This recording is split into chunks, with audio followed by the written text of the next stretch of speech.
రబ్బాని తెలుగు కథలు. అందరికీ నమస్కారం. ఈ రోజు మనం తెలుసుకోబోతున్న స్టోరీ చిన్నవదిన రెండవ భాగం. అన్నయ్య చిన్నవదిన మాట జవదాటడు. అవును సౌజన్య, నేను వాళ్ళ పెళ్ళైనప్పటి నుండి చూస్తున్నాను. వాళ్ళిద్దరే కలిసి రెస్టారెంట్లకు వెళ్ళడం, ట్రిప్పులకు వెళ్ళడం, కనీసం మాట వరుసకైనా మనల్ని రమ్మని పిలవట్లేదు. ఇలా జరుగుతుండగా శ్రీనివాసరావు తన చిన్న కోడలు తెలివితేటలు చూసి తన ఇంటి బాధ్యతలు చిన్న కోడలకు ఇవ్వాలని అనుకుంటాడు. చూడమ్మా కావ్య, ఈ ఇంట్లో అందరికంటే నువ్వే తెలివైన దానివమ్మా. డబ్బులు ఎలా ఖర్చు పెట్టాలో, ఎలా సేవింగ్ చేయాలో నీకు బాగా తెలుసు. ఇక నుండి ఈ ఇంటి బాధ్యతలు నీకు అప్పజెప్పుతున్నాను. నీ ఆడపడుచు అడ్డు వదుపు లేకుండా ఖర్చు పెడుతుంది. దాన్ని ఒక పద్ధతిలోకి తీసుకురావాలమ్మా. ₹1 సంపాదించే తెలివి లేదు, కానీ అనవసర విషయాలన్నింటిలోనూ జోక్యం చేసుకుంటుంది. ఇక నుండి ఈ ఇంటి విషయాలన్నీ నువ్వే చూసుకోమ్మా. అనవసర ఖర్చులు తగ్గించు. నువ్వు ఖర్చు చేసిన డబ్బులన్నీ లెక్క రాసి పెట్టు. అదేంటి మామయ్య గారు, పెద్దవారు అత్తయ్య గారుండగా నాకు ఇంటి బాధ్యతలు అప్పజెప్పుతున్నారు? మీ అత్తయ్య గారికి వంటిల్లు, టీవీ సీరియళ్లతోటే సరిపోతుంది. ఇక నీ తోటి కోడలు నెల నెల ఇంటి ఖర్చులకు ₹5,000 ఇస్తుంది. ఇక నుండి ఆ డబ్బులు కూడా అక్కర్లేదని చెప్పమ్మా. ఇక ఇంటి విషయాలన్నీ నువ్వే చూసుకో. అలాగే మామయ్య గారు. ఇదంతా గమనించిన లావణ్య, సౌజన్య కావ్యపై కోపం పెంచుకుంటారు. ఆ రోజు సాయంత్రం, చూసావా పెద్దవదిన, పెద్ద కోడలైన నీకు ఇంటి బాధ్యతలు ఇవ్వకుండా మా నాన్నగారు చిన్న కోడలకు అప్పజెప్పారు. అవును సౌజన్య, నాకు ఈ ఇంట్లో పెద్ద కోడలుగా విలువనే లేకుండా పోయింది. అయినా మామయ్య గారు ఇలా చేస్తారని నేను అనుకోలేదు. కనీసం మీ అమ్మాయినా ఒక్క మాట కూడా మాట్లాడలేదు. పెద్దవదిన, కనీసం చిన్నవదిన ఇంటికి పెద్ద కోడలుండగా బాధ్యతలు నాకు అప్పగించడం ఏంటి మామయ్య గారు అని ఒక్క మాటైనా మాట్లాడిందా? తనెందుకంటుంది సౌజన్య? ఇంటి బాధ్యత తనకు అప్పజెప్పడంతో తెగ సంబరపడిపోతుంది.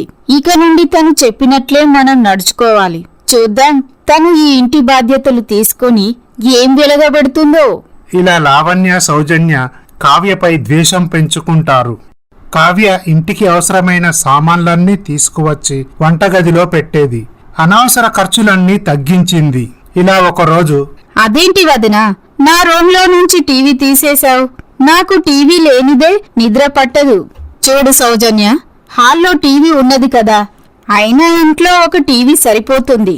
ప్రతి రూములో ఒక టీవీ పెట్టుకుంటే అమెజాన్, నెట్ఫ్లిక్స్ సబ్స్క్రిప్షన్లకు డబ్బులు ఎవరిస్తారు? అప్పుడు సౌజన్య కావ్య వైపు కోపంగా చూస్తుంది. ఇలా సంవత్సరం గడిచాక లావణ్య పండంటి మగబిడ్డకు జన్మనిస్తుంది. బాబుకు అఖిల్ అని నామకరణం చేస్తారు. ఇటు సౌజన్య చదువుతున్న కాలేజీలోనే ఆకాష్ అనే గొప్పింటబ్బాయి చదువుకునేవాడు. సౌజన్య అతనితో పరిచయం పెంచుకొని అతనితో ప్రేమలో పడుతుంది. ఆకాష్ కూడా సౌజన్యను ఇష్టపడతాడు. ఆకాష్ వాళ్ళ తల్లి దుర్గమ్మ చాలా గయ్యాలిది. ఆకాష్ వాళ్ళ తండ్రి మాధవరావు, అతను పెద్ద భూస్వామి. అయితే ఇంట్లో పెత్తనమంతా దుర్గమ్మదే. ఆకాష్ వాళ్ళ అక్క తన భర్తతో అమెరికాలో స్థిరపడిపోయింది. ఈ విధముగా జరుగుతుండగా, ఏవండి, మన అమ్మాయి చదువు పూర్తయింది కదండి, పెళ్లి చేసి అత్తవారింటికి పంపిస్తే మన బాధ్యత తీరుతుంది. అలాగే సుమిత్ర, నేను పంతులు గారికి కబురు పెడతాను. ఇదంతా గమనించిన సౌజన్య ఆకాష్ని కలుస్తుంది. ఆకాష్, మా ఇంట్లో నాకు పెళ్లి సంబంధాలు చూస్తున్నారు. నువ్వు మన ప్రేమ విషయం మీ అమ్మా నాన్నలకు చెప్పావా? లేదు సౌజన్య, నేను మా అమ్మా నాన్నలతో మాట్లాడతాను.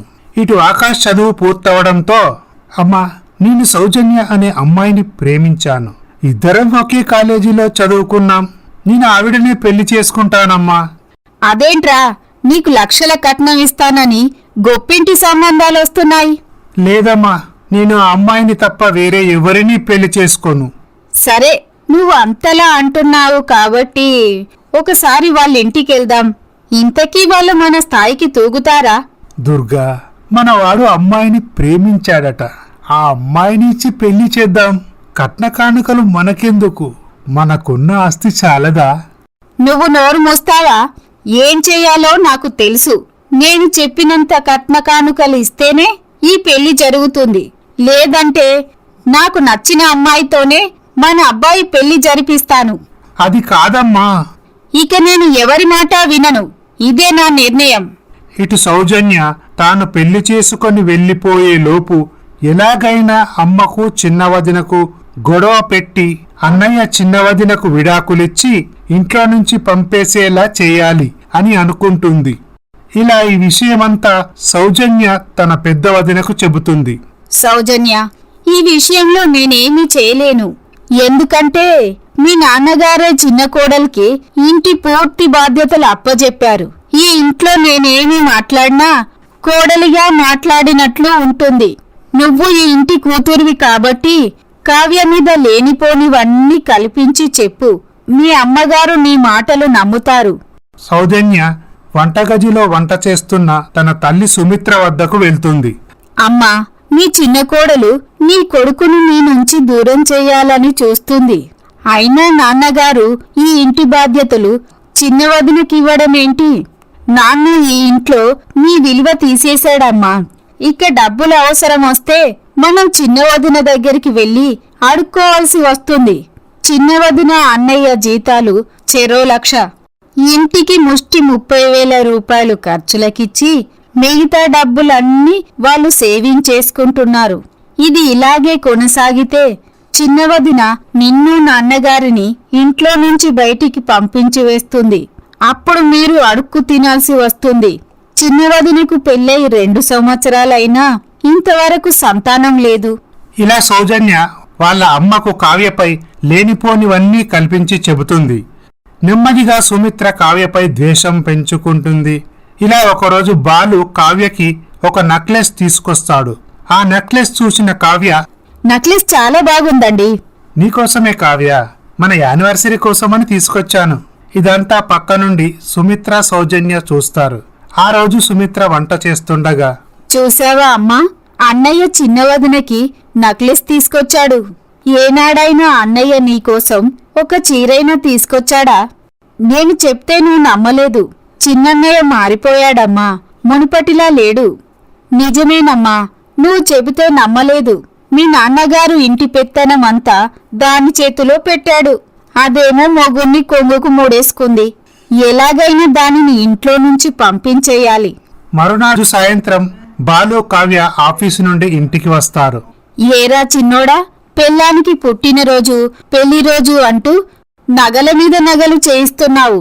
కన్న తల్లిని ఏనాడైనా నాకు ఒక్క చీర తీసుకొచ్చావా? కనీసం మీ చెల్లెలికి ఒక నగ తీసుకొచ్చావా? అస్తమానం పెళ్ళం కొంగు పట్టుకొని తిరుగుతున్నావు. ఇక మీ నాన్నగారు తను ఇప్పుడే కాటికి కాలు జాపినట్లు ఇంటి పెత్తనం అంతా నీ పెళ్ళానికిచ్చాడు. ఇన్ని రోజులు మీ నాన్నగారు నా మీద పెత్తనం చెలాయించారు.